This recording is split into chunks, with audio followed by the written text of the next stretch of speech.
إن الحمد لله نحمده ونستعينه ونستغفره ونؤمن به ونتوكل عليه. اب رہنے دیجیے، اب کچھ نہ کیجیے، جیسے چل رہا ہے ویسے چلنے دیجیے. نحمده ونستعينه ونستغفره ونؤمن به ونتوكل عليه ونعوذ بالله من شرور أنفسنا ومن سيئات أعمالنا. من يهده الله فلا مضل له ومن يضلله فلا هادي له. وأشهد أن لا إله إلا الله وحده لا شريك له.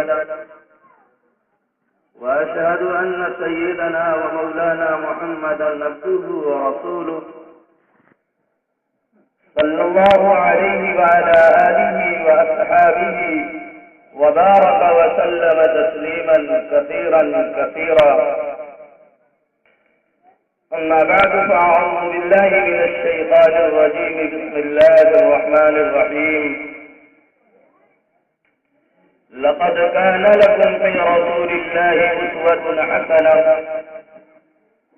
وقال الله سبحانه وتعالى: الصالحات قانتات حافظات للغيب بما حفظ الله. وقد قال النبي صلى الله عليه وسلم: كلكم راع وكلكم مسؤول عن رعيته، أو كما قال عليه الصلاة والسلام.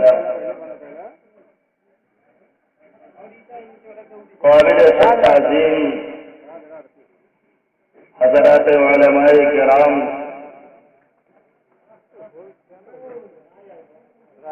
اور میرے محترم ناظرین، بزرگوں اور دوستوں، گھروں میں بیٹھی پردہ نشین مائیں اور بہنیں، میں بہت انتہائی ادب و احترام کے ساتھ یہ گزارش کرنا چاہتا ہوں کہ ہم یہ جو مجلس کا انعقاد کیے ہیں، یہ ہم دین کی مناسبت سے مجلس کا انعقاد کیے ہیں. ہر مجلس کے آداب ہوتے ہیں. دنیاوی مجلس ہے تو دنیاوی مجلسوں کے اندر اللہ رب العزت نے وعدے نہیں فرمائے ہیں. دین کی چھوٹی سے چھوٹی مجلس ہو اور دین کا چھوٹے سے چھوٹا پروگرام ہو، اللہ رب العزت نے ان پر وعدہ فرمایا ہے. اس لیے دین کی مجلسوں کو تماشا نہیں بنانا چاہیے، ادب سے بیٹھنا چاہیے. کہتے ہیں با ادب با نصیب، بے ادب بے نصیب. جو ادب کے ساتھ بیٹھے گا اسے کچھ نہ کچھ ملے گا، جو بے ادب بیٹھے گا اسے کچھ نہیں ملے گا.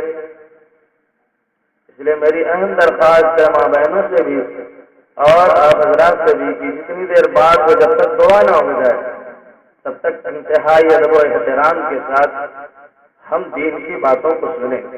اس لیے نہ میری بات ہو رہی ہے، نہ یہاں مجلس کے اندر بیٹھنے والے کسی شخص کی بات ہو رہی ہے. یہ بات ہوگی اللہ کے احکام اور حضرت محمد صلی اللہ علیہ وسلم کے طریقے کی. اس لیے میری اہم درخواست ایک اور یہ ہے کہ اس مجلس کے اندر پیر پھیلا کر بیٹھنا، سو جانا یا اور کوئی عمل کرنا، یہ چیز ٹھیک نہیں ہے. مجھے 2-3 باتیں عرض کرنی ہے آپ حضرات کے سامنے. علماء نے کتابوں میں لکھا ہے کہ سارے کے سارے غیر ایمان والے آپس میں مل جانا اور ایک ہو جانا. سارے کے سارے غیر ایمان والے وہ سب مل جائیں لیکن ایک ایمان والے کے برابر نہیں ہو سکتے، اور سارے کے سارے ایمان والے مل جاؤں اور اکٹھا ہو جاؤں، یہ سارے ایمان والے ایک صحابی کے ایمان تک نہیں پہنچ سکتے اور ایک صحابی کے مقام تک نہیں پہنچ سکتے۔ اور پھر علماء نے کتابوں میں لکھا کہ سارے صحابی مل کر، سارے صحابہ مل جائیں، ایک ہو جائیں، لیکن کسی نبی کے برابر نہیں ہو سکتے۔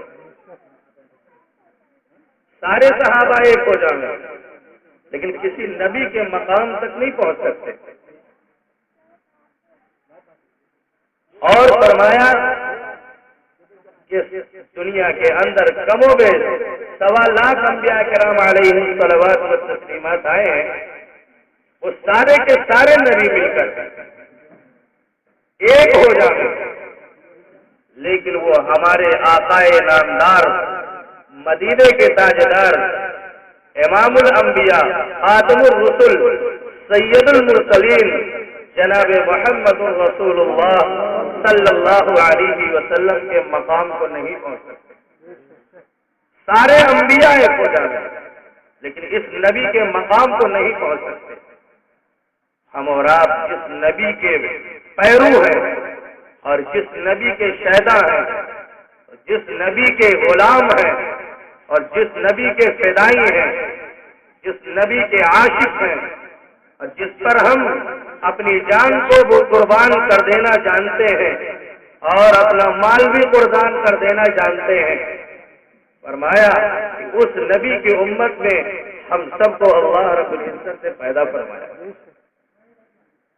فرمایا دیکھو، جب تک کہ اپنے نبی کے کہے کے مطابق اور اپنے نبی کے لائے ہوئے طریقے کے مطابق اور اپنے نبی کے لائے ہوئے دین کے مطابق آدمی اپنی زندگی کو نہیں ڈھالے گا اور اپنی زندگی کو صبح و شام اور اپنی زندگی کے منٹ و سیکنڈ کو نہیں لاوے گا، تب تک کہ اسے کامیابی نہیں ملے گی۔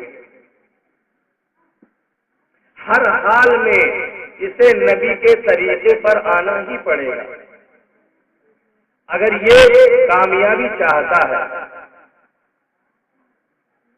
علماء نے یہاں تک کتابوں میں لکھا کہ حضرت محمد صلی اللہ علیہ وسلم کا ایک زمانہ مکی زمانہ ہے اور ایک زمانہ مدنی زمانہ ہے۔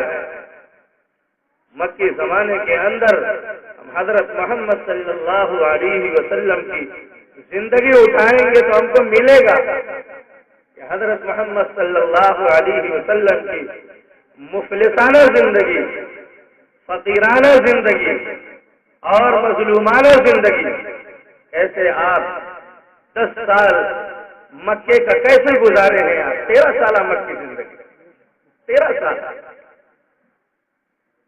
سالہ مکی زندگی۔ ذرا ہم اور آپ غور کریں، جس نبی کے ہم عاشق ہیں وہ نبی کیسی زندگی 13 سال گزار رہا ہے، اور اسی مکے کی سرزمین پر کیسی کیسی صعوبتیں اور کیسی کیسی تکلیفیں اور کیسی کیسی پریشانیاں اس امت کی خاطر اس نبی نے برداشت کی۔ اس نبی نے اس امت کی خاطر اپنے پشت پر، اپنے پیڑ پر اونٹ کی اوجھ کو، اونٹ کی اوجھڑی کو برداشت کیا۔ اس نبی نے اس امت کی خاطر اپنے گردن کے اندر رسی کو، پندے کو برداشت کیا۔ اس نبی نے اس امت کی خاطر احد کے اندر اس کے چہرے پر کنگری چکی اور دندانے مبارک، دانت مبارک شہید ہوئے اسی امت کی خاطر۔ اور اس نبی نے اس امت کی خاطر طائف کے اندر جتنی تکلیف برداشت کی، فرمایا کسی نبی کو اتنی تکلیف نہیں دی گئی جتنا مجھے تکلیف دی گئی، اور جتنا مجھے ستایا گیا اتنا کسی نبی کو نہیں ستایا گیا۔ اے عائشہ، اللہ کے نبی صلی اللہ علیہ وسلم سے پوچھتی ہیں کہ اے اللہ کے نبی صلی اللہ علیہ وسلم، آپ کو سب سے زیادہ کہاں ستایا گیا، کہاں آپ کو تکلیف دی گئی؟ حضرت عائشہ رضی اللہ عنہا کہتی ہیں کہ اے اللہ کے نبی صلی اللہ علیہ وسلم بتلا دیجیے۔ اللہ کے نبی صلی اللہ علیہ وسلم نے فرمایا، اے عائشہ، تیرے قبیلے والوں نے اور قبیلے ثقیف کے لوگوں نے اور طائف کے لوگوں نے جتنا مجھے تکلیف پہنچایا، آج تک کسی نے اتنا مجھے تکلیف نہیں پہنچائی اس امت کی خاطر۔ اور اوپر سے اس امت کے بارے میں کہہ رہے ہیں حضرت جبرائیل علیہ السلام سے اور جبل احمر سے، جبل ابو قبیس کے پہاڑ پر رہنے والے منتخب فرشتوں سے، وہ دونوں حاضر ہو رہے ہیں، کہہ رہے ہیں حضرت جبرائیل، اے اللہ کے نبی صلی اللہ علیہ وسلم، آپ حکم دے دیں تو میں یہ دونوں پہاڑوں کے فرشتوں کو حکم دے دوں، یہ دونوں پہاڑوں کے فرشتے یہ دونوں پہاڑوں کو آپس میں ملا دیں۔ یہ طائف کے اندر کتنے قبیلے ہیں؟ 3 بڑے قبیلے تھے، 3 بڑے قبیلے تھے۔ ایک کا نام سردار کا، ایک قبیلے کے سردار کا نام حبیب تھا، ایک قبیلے کے سردار کا نام مسعود تھا، ایک قبیلے کے سردار کا نام عبد علیل تھا۔ یہ تینوں بڑے سردار تھے اور اپنے قبیلے پر چودراہٹ کرتے تھے اور اپنی زمینداری کا ایک بھائی بزرگ دوستوں ایک چھاپ ڈالی ہوئی تھی، لیکن انہوں نے آپ کی باتوں کا انکار کیا اور آپ کو تکلیف دی، آپ کی باتوں کو انکار ہی کیا، اپنے اوباش لڑکوں کو، نوجوانوں کو بھی لگا دیا۔ مختصر یہ کی آپ کی باتوں کو نہیں مانا، آپ کو اتنا مارا اتنا مارا اتنا مارا کہ آپ کی جوتیاں مبارک خون سے تر ہو گئی اور پیروں سے چپک گئی۔ حضرت محمد صلی اللہ علیہ وسلم لیکن کہہ رہے ہیں جبریل آمین اللہ کے نبی صلی اللہ علیہ وسلم حکم تو دے دیجئے، ان پہاڑوں کے فرشتوں سے کہہ دوں آپس میں مل جاوے، ساری طائف کی بستی ختم ہو جاوے۔ ذرا اس نبی کا کمال دیکھیے اور اس نبی کا ظرف دیکھیے اور اس نبی کی شفقت بری نظر دیکھیے، وہ کیا کہہ رہے ہیں، کیسا جملہ کہ اے جبرائیل، اگر میں آج ان کو بددعا دے دیتا ہوں اور سب سے پہلی بات یہ فرمائی، میں تو رحمت للعالمین بنا کر اس دنیا کے اندر بھیجا گیا، زحمت بنا کر نہیں بھیجا گیا، مجھے کسی کو مارنے کے لیے نہیں بھیجا گیا، مجھے تو لوگوں کو جوڑنے کے لیے بھیجا گیا کہ لوگ کیسے گمراہی سے بچ جاویں، لوگ کیسے ضلالت سے بچ جاویں۔ تو اے جبرائیل، آج یہ مجھے نہیں جانتے ہیں قبیلے بنو ثقیف کے لوگ اور ان تینوں قبیلوں کو لوگ طائف کے لوگ آج مجھے پہچانتے نہیں ہیں، یہ مجھے جانتے نہیں ہیں، یہ میری باتوں کو سمجھتے نہیں ہیں، لیکن اے جبرائیل، ایک دن ایسا آئے گا، ایک دن ایسا آئے گا، اسی قبیلے سے ایسے لڑکے کھڑے ہوں گے جو دنیا کے کونے کونے کے اندر جو دین میں پیش کر رہا ہوں اس دین کو پوری دنیا کے اندر پہنچائیں گے۔ آج یہ نہیں مان رہے ہیں، ان کے آنے والی نسلیں اس دین کو پوری دنیا کے اندر پھیلائیں۔ آج ہندوستان کے اندر جو دین پھیلا ہے، آج ہندوستان کے اندر ہم سب کے سروں پر، میں نے اس دن بھی عرض کیا اسی جگہ پر کہ آج ہمارے سروں پر جو ٹوپیاں ہیں، آج ہمارے سروں پر جو بھائی بزرگوں دوستوں یہ دستار ہے، آج ہمارے جسم پر جو شعاری لباس ہے، آج ہمارے معاشرے میں جو دین کا بول بالا ہے، آج ہمارے معاشرے کے اندر جو مکاتب نظر آ رہے ہیں، آج ہمارے معاشرے کے اندر جو مساجد نظر آ رہی ہیں، آج ہمارے معاشرے اور سوسائٹی کے اندر جتنے مدرسے نظر آ رہے ہیں، یہ بھائی بزرگ دوستو اس نبی کی فکر کے نتیجہ ہے، اس نبی کی پڑھن کا نتیجہ ہے اور ان صحابہ کی قربانیوں کا ثمرہ ہے۔ کہنے لگے کہ اگر آج یہ میری باتوں کو نہیں سمجھتے، ان کی آنے والی نسلیں جو ہوں گی وہ اس دین کو لے کر پوری دنیا کے اندر پھریں گی۔ فرمایا آج ہندوستان کے اندر جو دین ہے وہ دین محمد بن قاسم چل کر حجاز سے آئے تھے، مکے سے، اور کہاں کیرلا کے اندر غالباً انہوں نے قدم رکھا تھا ہندوستان کے اندر، اللہ رب العزت نے ان سے کام لیا، پھر ہمارے سروں پر یہ جو ٹوپیاں نظر آ رہی ہیں یہ شعری لباس نظر آ رہا ہے۔ مجھے بات عرض کرنی ہے، میں یہ تمہیداً یہ باتیں عرض کر رہا ہوں میرے محترم بھائیو بزرگ دوستو، جب تک کہ ہم نبی کے غلام بن کر زندگی نہیں گزاریں گے، نبی کا صحیح پیرو بن کر زندگی نہیں گزاریں گے، نبی کا سچا شہدائی بن کر زندگی نہیں گزاریں گے، جب تک کہ سچا عاشق بن کر دنیا کے اندر زندگی نہیں گزاریں گے، تب تک کہ ہمیں کامیابی نہیں ملے گی۔ علماء نے کتابوں میں لکھا، یہ پروگرام شادی کے موقع پر ہے، فرمایا کہ حضور صلی اللہ علیہ وسلم کی فقیرانہ زندگی کے باوجود آپ کے پاس اسباب نہیں تھے۔ آپ جب تشریف لے گئے مکے سے اور آپ کے صحابہ جب تشریف لے گئے 13 سالہ مکی زندگی گزارنے کے بعد مدینہ المنورہ کے اندر ان کے پاس کچھ نہیں موجود تھا۔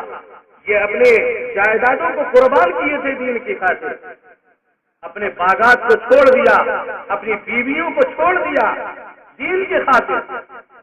شوہر ایمان لے آئے، پتہ چلا بیوی ایمان نہیں لائی، بیٹا ایمان نہیں لایا، بیٹی ایمان نہیں لائی، خاندان کے لوگ ایمان نہیں لائے، رشتہ دار ایمان نہیں لائے، تو صحابہ نے اپنے بچوں کو چھوڑ دیا، اپنی بیٹیوں کو چھوڑ دیا، اپنے گھر والوں کو چھوڑ دیا، اپنی جائیدادوں کو چھوڑ دیا، اپنے باغات کو چھوڑ کر کہاں چلے گئے دین کی خاطر؟ مدینہ المنورہ۔ آپ کے پاس بھی کچھ نہیں تھا، آپ نے اپنے خاندان کو چھوڑ دیا، سب سے بڑا خاندان مانا جاتا تھا، سب سے بڑا خاندان مانا جاتا تھا۔ آج ہمارے پاس، میں نے اس دن بھی عرض کیا تھا کہ تھوڑا سا کچھ ہو جاوے، لا تمشی فی الارض مرحا انک لن تخرق الارض ولن تبلغ الجبال طولا۔ ہمارے پاس اگر بے دینی پر مال آتا ہے، دین زندگی میں نہیں ہوتا، دین زندگی میں نہ ہونے کی بنیاد پر جب مال آتا ہے زندگی کے اندر تو انسان کی بول بڑی ہو جاتی ہے اور انسان کا رویہ بڑا ہو جاتا ہے، انسان کا چلن بڑا ہو جاتا ہے، انسان کے اندر اکڑ آ جاتی ہے، انسان کی بول بدل جاتی ہے اور انسان اپنی ناک کو بھائی بزرگ دوستوں مقدم کرتا ہے یہ گرنے نہ پائے۔ دین جب زندگی میں نہیں ہوتا، اس لیے میں عرض کر رہا تھا صحابہ نے سب کچھ قربان کر دیا دین کے خاطر، لیکن آپ علیہ السلام کی زندگی میں کچھ نہیں تھا۔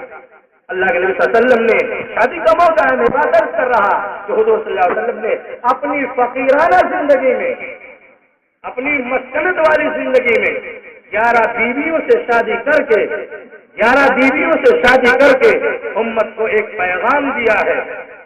آپ نے شادی اور بیاہ کو، شادی اور نکاح کو آسان فرمایا، آسان کر کے امت کے سامنے پیش کیا۔ اے لوگوں دین کے مطابق آ جاؤ گے تمہاری شادیاں آسان ہو جائیں گی، اے لوگوں دین کے مطابق آ جاؤ گے اور میرے نبی کے اور میرے طریقے کے مطابق یعنی نبی کے طریقے پر آ جاؤ گے تمہاری نکاح بھی آسان ہو جائے گی، تمہاری شادیاں بھی آسان ہو جائیں گی، تمہارا رہنا سہنا آسان ہو جائے گا۔ فرمایا اے لوگوں نبوت والے طریقے پر آ جاؤ گے شادیاں آسان ہو جائیں گی، لیکن یہودیت کے طریقے پر آ جاؤ گے اور یہودیت کے طریقے پر اپنی زندگی کو گزارو گے تو شادیاں مشکل ہو جائیں گی۔ یہودیت کے طریقے پر اپنی زندگی گزارو گے تو شادیاں مشکل ہو جائیں گی۔ فرمایا کیوں؟ حضور اکرم صلی اللہ علیہ وسلم نے بڑی بھائیو بزرگوں دوستوں یہ بات فرمائی کہ اس کو نکاح اور شادی جو ہے، شادی اور نکاح کو ایسی عبادت قرار دیا حضرت محمد صلی اللہ علیہ وسلم نے، شادی اور نکاح کو ایسی عبادت قرار دیا ہے۔ کیا دیا ہے؟ فرمایا دیکھو جیسے نماز ہے، جیسے نماز ہماری عظیم الشان عبادت ہے، محترم شان عبادت ہے، جس کو پڑھے بغیر چارہ نہیں ہے، جس کو ادا کیے بغیر چارہ نہیں ہے، یہ عظیم الشان عبادت ہے۔ فرمایا جس طرح نماز کو چھوڑ دینے سے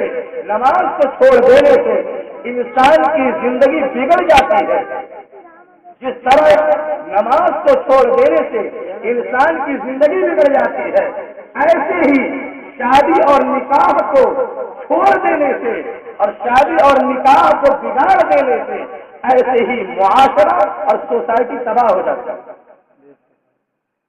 فرمایا جس طریقے سے نماز بگڑ جاتی ہے اس سے آدمی کی زندگی بگڑ جاتی ہے، ایسے ہی شادی اور نکاح ہے، اگر اس میں بگاڑ آ گیا تو ایک معاشرہ تباہ ہوتا ہے، اس کے ذریعے ایک معاشرہ تباہ ہوتا ہے۔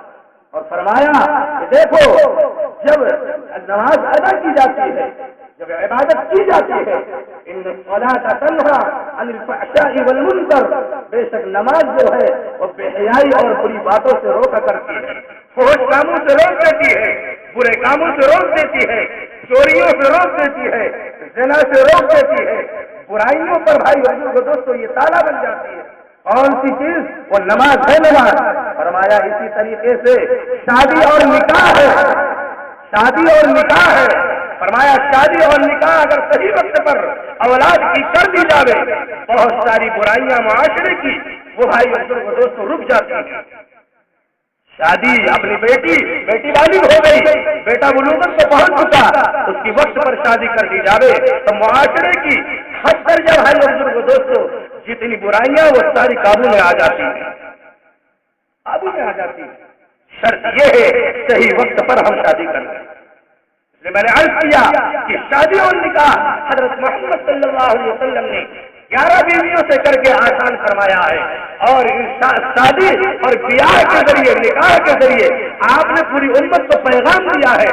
ہر بیوی کے ساتھ آپ نے امت کی ماؤں کو الگ الگ پیغام دیا ہے، ایک بیویوں کے ذریعے آپ نے الگ الگ پیغام دیا ہے کہ اے لوگوں، جیسے میں نے اپنی بیویوں کے ساتھ زندگی گزاری ہے، اگر تم اپنی بیویوں کے ساتھ زندگی گزارو گے تو تمہاری زندگیاں آسان گزریں گی اور تمہارا معاشرہ آسان ہو جائے گا۔ فرمایا 11 بیویوں کی شادی کر کے آپ نے پیش کیا۔ دیکھو فرمایا آج امت کا مال جان وقت یہ شادیوں پر خرچ کرنے کے لیے اللہ تعالیٰ نے نہیں دیا۔ امت کو جو مال دیا ہے یہ شادی اور نکاح پر خرچ کرنے کے لیے نہیں دیا۔ فرمایا اللہ تعالیٰ نے یہ تو امت کو جو مال دیا ہے یہ مال اللہ کے عوامر اور اللہ کی عبودیت اور اللہ کے احکام اور حضرت محمد صلی اللہ علیہ وسلم کا طریقہ کیسے معاشرے کے اندر پھیل جاوے، لوگ جہنم سے بچ کر جنت میں جانے والے ہو جاوے، یہ مال اور یہ وقت یہ جان اس لیے بھی یہ کہاں یہ مطلب ہے امت کا جان و مال کا مطلب بھائی بزرگ تو شادی بیاہ نہیں ہے، یہ دین کے راستے ہیں، یہ دین کے دلے ہیں، یہ دین کی 4 دیواریاں ہیں۔ فرمایا اے لوگوں اگر ذہن کے اندر یہ بات ہے کہ مال کا مصرف شادی اور بیاہ ہے تو یہ خلاف سنت ہے، یہ خلاف سنت بات ہے۔ اے لوگوں اگر شادی اور بیاہ کو، شادی اور نکاح کو دین سے ہٹ کر جب امت چلی جائے گی اور دین سے ہٹ کر زندگی گزارے گی اور دین کے مطابق اپنی زندگی کو نہیں ڈھالے گی تو پھر تو بھائی دوستوں لوگ مال سے شادیاں کریں گے، آل سے شادیاں نہیں کریں گے۔ جب امت دین سے ہٹ کر زندگی گزارے گی تو لوگ مال سے شادیاں کریں گے، آل سے شادیاں نہیں کریں گے۔ ہم اور آپ دیکھیں معاشرے کو اٹھا کر پتا چلا کچھ میاں بیوی کے اندر انبن ہو گئی، گھر کے اندر کچھ انبن ہو گئی، پتا چلا بہو کو چھوڑ دیا اور اس کے ساتھ جتنے مال آیا تھا، جتنی چیزیں آئی تھی وہ وہیں رہ گئی۔ اٹھا کر معاشرے کو دیکھے کیا چیزیں ہیں۔ فرمایا جب دین سے دوری ہوگی، لوگ دین کے مطابق زندگی نہیں گزاریں گے تو پھر یہی چیز پیدا ہوگی۔ میں نے اسی لیے عرض کیا ہم صحابہ کی زندگی اٹھا کر دیکھیں، اللہ کے نبی صلی اللہ علیہ وسلم نے سارا دین پیش کیا ہے۔ فرمایا ایک صحابی آئے اللہ کے نبی صلی اللہ علیہ وسلم کے پاس، اے اللہ کے نبی صلی اللہ علیہ وسلم میری شادی نہیں ہو رہی اور مجھے شادی کرنا ہے۔ اللہ کے نبی صلی اللہ علیہ وسلم پوچھا شادی کی ہے؟ کہا نہیں شادی نہیں ہوئی، شادی کرو۔ اے اللہ کے نبی صلی اللہ علیہ وسلم ذرا صحابہ کی زندگی پر نظر ہم ڈالیں تو ان کی شادیاں کیسے ہوتی تھی۔ میں نے اسی لیے عرض کیا حضور نے 11 بیویوں کی فقیرانہ زندگی میں شادی کر کے شادی اور نکاح کو آسان فرمایا اور صحابہ نے بھی کر کے دکھلایا۔ صحابی کہنے لگے اللہ کے نبی صلی اللہ علیہ وسلم میرے پاس تو کچھ نہیں ہے، میرے پاس تو ایک تنکے کا کچھ نہیں ہے۔ اللہ کے نبی صلی اللہ علیہ وسلم نے فرمایا ارے ذرا دیکھو، جاؤ تھوڑا سا کچھ لے آؤ تاکہ مہر ادا ہو جائے۔ گئے ڈھونڈتے رہے، تلاشتے رہے، اس کے بعد آئے اللہ کے نبی صلی اللہ علیہ وسلم نہیں ہے میرے پاس کچھ نہیں ہے۔ کئی مرتبہ آپ نے بھیجا اللہ کے نبی صلی اللہ علیہ وسلم میرے پاس کچھ نہیں ہے۔ حضرت محمد صلی اللہ علیہ وسلم نے فرمایا کہ جاؤ اچھا لوہے کی جو حقیر سمجھی جاتی ہے، لوہے کی انگوٹھی جو معمولی ہو اس کو لے کر چلے آؤ جس پر تمہارا مہر ہو جائے۔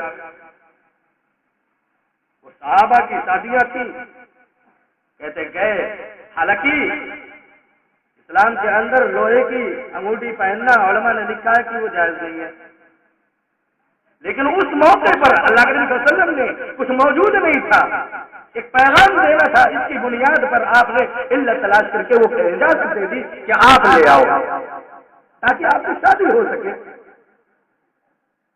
لے آئے، آپ نے نکاح پڑھا دیا، آپ صحابی کا نکاح ہو گیا، اور آپ نے مخاطب کر کے مجمع صحابہ سے کہہ دیا اور ان سے بھی کہا صحابی سے کہ جاؤ اب جو تمہارے پاس علم ہے، جو تمہارے پاس تعلیم ہے قرآن کی، جو تمہارے پاس قرآن کی تعلیم ہے، تم اپنی بیوی کو یہی مہر میں ادا کر دینا اور بیوی کو قرآن سکھلا دینا، یہی بیوی کا مہر ہو جائے گا۔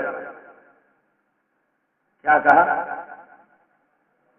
کہ جو تم قرآن سیکھے ہو اس قرآن کو اپنی بیوی کو سکھلا دینا اور اس کو قرآن پڑھا دینا، یہی بیوی کا مہر ہو جائے گا، حق ادا ہو جائے گا۔ کہ جاؤ تمہارا نکاح ہو گیا۔ یہ صحابہ کی شادی تھی۔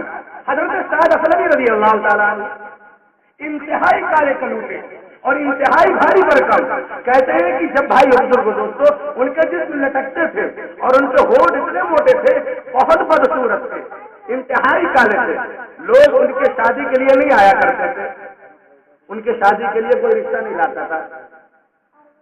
تو اللہ کے نبی صلی اللہ علیہ وسلم نے پوچھا ہے سعد تمہارا نکاح ہوا؟ نہیں، اللہ کے نبی صلی اللہ علیہ وسلم نکاح نہیں ہوا۔ شادی کرو بھائی، شادی کرو۔ اللہ کے نبی صلی اللہ علیہ وسلم میں رشتہ لے کر جاتا ہوں یا رشتہ جاتا ہے تو لوگ انکار کر دیتے ہیں کہ سعد بہت بدصورت ہے، سعد کا جسم بہت بھاری بھرکم ہے، ان سے کون نکاح کرے گا؟ اللہ کے نبی صلی اللہ علیہ وسلم نے فرمایا ہے سعد جاؤ، ایک صحابی ہے، ایک ساتھی ہے تمہارے جن کا نام عمرو بن وہب ہے، ان کی ایک بیٹی ہے اور بہت خوبصورت ہے، جاؤ تم نکاح کا پیغام لے کر اور جا کر کہنا کہ اللہ کے نبی صلی اللہ علیہ وسلم نے نکاح کا پیغام بھیجا ہے۔ تشریف لے گئے، گھر پر گئے تو بیٹی گھر میں تھی، باپ دروازے پر تھے، دروازہ کھولا، دستک دی، کون؟ سعد۔ کس لیے آئے؟ اس لیے آیا ہوں میں چاہتا ہوں کہ آپ کے بیٹی کا رشتہ میرے ساتھ ہو جائے۔ کہنے لگے تم سے میں اپنی بیٹی کا رشتہ کروں گا؟ یہ نہیں ہو سکتا، میں آپ سے اپنی بیٹی کا رشتہ کر دوں؟ نہیں ہو سکتا۔ اتنا کہنا ہی تھا کہ حضرت سعد اسلمی رضی اللہ تعالیٰ عنہ وہ چلے گئے، لوٹ گئے، راستے ہی میں پہنچے تھے، بیٹی گھر کے اندر سے سن رہی تھی، بیٹی گھر کے اندر سے یہ بات سن رہی تھی، اس لیے کہ صحابہ نے اپنی بیٹیوں کی تربیت کی تھی، صحابہ نے اپنے بچوں پر محنت کی تھی، صحابہ نے اپنے بیویوں پر محنت کی تھی، صحابہ نے اپنی بیویوں کو دین پر لگایا تھا، صحابہ نے اپنے بچیوں کو دین پر لگایا تھا، صحابہ نے اپنے گھر کا ماحول دینی بنایا تھا۔ اس لیے بچی جب سنی کہ اللہ کے نبی صلی اللہ علیہ وسلم نے رشتہ بھیجا ہے اور حضرت سعد رضی اللہ تعالیٰ عنہ آئے ہیں جو انتہائی کالے کلوٹے ہیں اور انتہائی بدصورت ہے، اور میرا رشتہ ان سے کہا جا رہا ہے، اور کون کہہ رہے ہیں؟ امام الانبیاء، سید الرسل، فخر المرسلین اور سید المرسلین جناب محمد رسول اللہ صلی اللہ علیہ وسلم رشتہ بھیج رہے ہیں۔ کہنے لگی بیٹی اے ابو جان آپ نے غور نہیں کیا، آپ نے غور نہیں کیا وہ کس لیے آئے تھے اور کس نے ان کو بھیجا تھا؟ فرمایا بیٹی کس نے بھیجا تھا؟ اے اللہ کے نبی صلی اللہ علیہ وسلم، کہا کہ اللہ کے نبی صلی اللہ علیہ وسلم نے وہ رشتہ بھیجا تھا، بھلے ہی سعد رضی اللہ عنہ آئے تھے، اے اللہ کے نبی صلی اللہ علیہ وسلم آپ اس کو ٹھکرائیے نہیں اور جلدی سے جا کر سعد کو بلا کے لائیے، آپ کو نہیں شادی کرنی ہے، زندگی مجھے ان کے ساتھ گزارنی ہے، میں شادی کرنے کے لیے تیار ہوں، دولت خرچہ کر اڑائیے اور میں شادی کرنے کے لیے تیار ہوں۔ کون کہہ رہی ہے؟ بیٹی ہے، انتہائی حسینہ جمیلہ خوبصورت، لیکن اپنی رشتے اپنی شادی کے لیے کس سے تیار ہو رہی؟ انتہائی بدصورت آدمی، انتہائی بدصورت آدمی۔ آئے کہاں جا رہے ہو؟ کہاں ایسا ہو گیا ہے؟ بیٹی تیار ہے رشتے کے لیے، اور ذرا اللہ کے نبی صلی اللہ علیہ وسلم سے کہہ دینا، گئے تشریف لے گئے، اللہ کے نبی صلی اللہ علیہ وسلم کو بتلایا، اللہ کے نبی صلی اللہ علیہ وسلم راضی ہو گئے، ایسا معاملہ پیش آیا، اللہ کے نبی صلی اللہ علیہ وسلم نے فرمایا جاؤ پھر شادی کا انتظام کرو۔ اللہ کے نبی صلی اللہ علیہ وسلم شادی تو کرنی ہے لیکن میرے پاس کچھ موجود نہیں ہے، میرے پاس رقم موجود نہیں ہے شادی کرنے کی، اب میں کیا کروں؟ اللہ کے نبی صلی اللہ علیہ وسلم نے فرمایا، نامزد 3 صحابیوں کو بتلایا، ایک صحابی کا نام میرے ذہن میں نہیں ہے، ایک صحابی وہ تھے حضرت عبد الرحمن بن عوف رضی اللہ عنہ اور حضرت علی کرم اللہ وجہہ، ایک صحابی اور تھے، 3 لوگوں کو نامزد اللہ کے نبی صلی اللہ علیہ وسلم نے فرمایا رضی اللہ تعالیٰ عنہ سے کہ جاؤ ان دونوں لوگوں کے پاس اور ان سے فرماؤ کہ مجھے شادی کرنی ہے اور مہر کے لیے پیسے چاہیے اور اخراجات کے لیے پیسے چاہیے، جوڑے کے لیے پیسے چاہیے، تو اللہ کے نبی صلی اللہ علیہ وسلم نے بھیجا ہے۔ ان تینوں حضرات نے اتنا دیا، 400 درہم، 400 جمع ہوئے جب تو 400 درہم ہو گئے، 400 درہم۔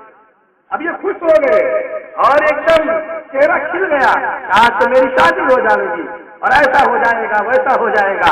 400 درہم دے کر وہ چلے، اللہ کے نبی صلی اللہ علیہ وسلم کے پاس جب گئے تو اللہ کے نبی صلی اللہ علیہ وسلم نے فرمایا جاؤ اپنی شادی کا جوڑا خرید لاؤ اور اپنی بیوی کا جوڑا خرید لاؤ اور جو اخراجات لگتے ہیں ان ساری چیزوں کو بازار سے خرید کر لے آؤ۔ سعد رضی اللہ تعالیٰ عنہ ان پیسوں کو لے کر، ان درہموں کو لے کر بھائیوں بزرگ دوستوں وہ بازار میں جا رہے ہیں اور اپنی تصورات میں اور اپنے دماغ میں کہہ رہے ہیں آج تو میں یہ خریدوں گا، آج تو میں وہ خریدوں گا، آج تو اپنی بیوی کے لیے یہ کر دوں گا، آج تو اپنے لیے یہ کر لوں گا اور شادی ہوگی، یہ ہوگا وہ ہوگا، سارے تصورات میں جا رہے ہیں اور سوچ رہے ہیں۔ ابھی بازار میں پہنچے ہی تھے کہ ان کے کانوں کے اندر یہ صدا آئی، اے سوارو، اے گھوڑ سوارو۔ اللہ کے نبی صلی اللہ علیہ وسلم میدان میں تھے اور جنگ چھڑی ہوئی تھی، ان کے کانوں میں آواز آئی، اے سوارو ذرا چلو ورنہ اسلام کو شکست ہو جائے گی۔ ابھی بازار میں پہنچے ہی تھے، کان میں آواز آ گئی، پتا چلا گئے تھے اپنی بیوی کے جوڑے کے لیے اور اپنی بیوی کے کپڑوں کو خریدنے کے لیے اور اپنے جوڑوں کو خریدنے کے لیے اور اسباب اور سارے ذرائع کو خریدنے کے لیے، لیکن کان کے اندر یہ آواز آئی، ایسے سوارو آؤ اللہ کے راستے میں ورنہ اسلام کو شکست ہو جائے گی۔ کہتے ہیں وہ سارے دینار 400 دراہیم وہ لے کر بازار کے اندر گئے، کسی سے گھوڑا خریدا، کسی سے زرہ خریدی، کسی سے تلوار خریدی، کسی سے بھائی بزرگ دوست لگام خریدی، کسی سے ڈھال خریدی اور کسی سے اپنے پہننے کا کپڑا لیا، کسی سے اپنے سفر کا خرچ دیا، ان سارے پیسوں کو اللہ کے راستے کے لیے خرچ کیا اور وہیں سے اللہ کے راستے میں نکل گئے اور اللہ کے راستے میں گئے۔ یہیں تک نہیں، شادی کے سارے ارمان دھرے کے دھرے رہ گئے اور گئے اللہ کے راستے میں، لڑتے رہے شہید ہو گئے، شہید ہو گئے۔ یہ صحابہ کی شادیاں تھیں۔ اللہ کے نبی صلی اللہ علیہ وسلم نے نکاح کو اور شادی کو آسان کیا ہے۔ آج ہم نے اپنی شادیوں کو بیڑا گرک کر دیا، آج ہم نے اپنی شادیوں کو مشکل بنا دیا۔ کیوں؟ اس وجہ سے اخراجات بڑھ گئے۔ اس لیے میں عرض کر رہا تھا، اے لوگوں نبی کے طریقے پر آؤ گے تو زندگی سنور جائے گی، نبی کے طریقے کو اپناؤ گے تو زندگی ہماری بن جائے گی۔ اسلاف کی ماؤں کی زندگیاں اٹھاؤ، اسلاف کی ماؤں کی زندگیاں اٹھاؤ۔ خواجہ اجمیری کی زندگی اٹھا کر دیکھ لے ہم، اور حضرت خواجہ معین الدین چشتی اجمیری رحمۃ اللہ علیہ کی ماں کی زندگی ہم اٹھائیں گے تو ہم کو ملے گا۔ حضرت خواجہ نظام الدین اولیاء رحمۃ اللہ علیہ کی زندگی ہم اٹھائیں گے تو ان کی ماں کی زندگی ہمیں ملے گی کہ قرآن کتنا پڑھتی تھی، ذکر کتنا کرتی تھی، تلاوت کتنا کرتی تھی، عبادت میں اپنے آپ کو کتنا لگاتی تھی اور اپنے بچے کے لیے کتنی فکر مند رہتی تھی۔ پیران پیر دستگیر جسے کہا جاتا ہے، شیخ عبد القادر جیلانی، ہم ان کی زندگی اٹھائیں گے تو ہم رسالے میں پاویں گے. جو بچہ 2 اور 1 کے اندر پڑھتا ہے اس رسالے میں ملے گا کہ شیخ عبد القادر جیلانی کی زندگی کیسی تھی، بچپنے کی زندگی کیسی تھی، حضرت خواجہ قطب الدین بختیار کاکی کی زندگی کیسی تھی، حضرت صابر علاء الدین کلیری کی زندگی کیسی تھی، حضرت بھائی بزرگ دوستوں سید سالار مسعود غازی کی زندگی کیسی تھی، اور ان کی ماں کی زندگی کیسی تھی. ہم اٹھا کر دیکھیں تو ہمیں پتہ چلے گا. کیوں؟ اس وجہ سے ان کی ماں نے دین پر زندگی گزاری، تب جا کر یہ ولی بنے تھے، تب جا کر انہوں نے پورے عالم کو فتح کیا تھا اور پورے عالم میں دین کو پھیلانے کے لیے. کیسا خواجہ معین الدین چشتی اجمیری نے ایک سفر کے اندر کئی لاکھ لوگوں کو، کئی 90 لاکھ لوگوں کو مسلمان کیا. اجمیر سے چلے تھے بنگلہ دیش کے لیے، اجمیر سے چلے تھے بنگلہ دیش کے لیے.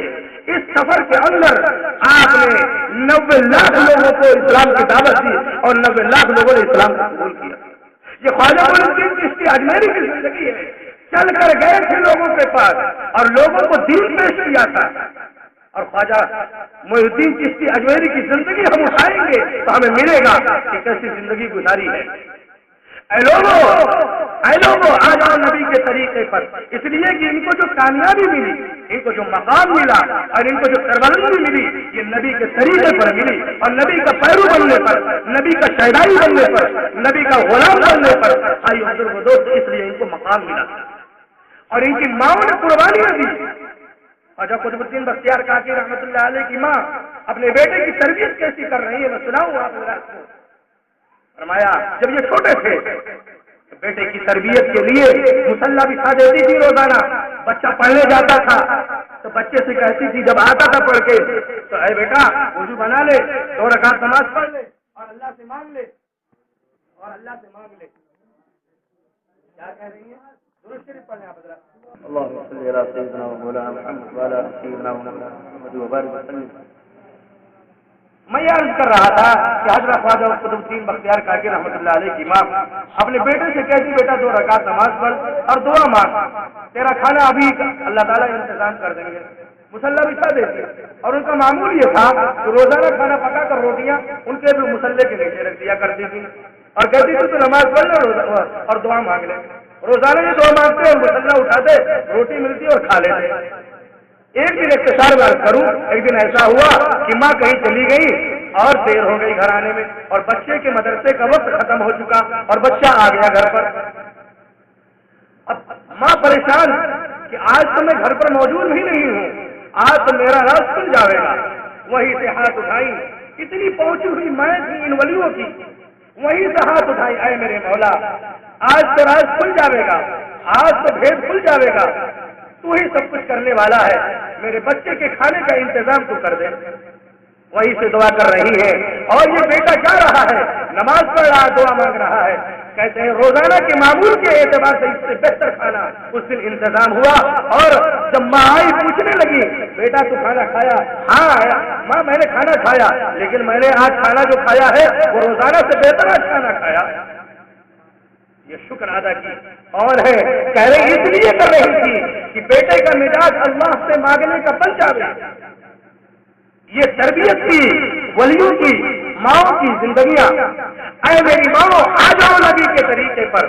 اگر ماں کی زندگی دیندار ہو گئی، اگر ماں کی تربیت اپنے بیٹے کے حق میں صحیح ہو گئی، اگر ماں کی تربیت اپنے بیٹے کے حق میں صحیح ہو گئی، اس لیے ماں کی گود بھائی بزرگ دوستوں بیٹی اور بیٹے کے لیے سب سے پہلا مقصد ہے. اگر ماں کی زندگی بھائی بزرگ دوستوں اور ماں کی تربیت میں صحیح ہوئی تو بیٹا بڑا ہونے کے بعد وہ ہمارا بیٹا نالائق بنے گا.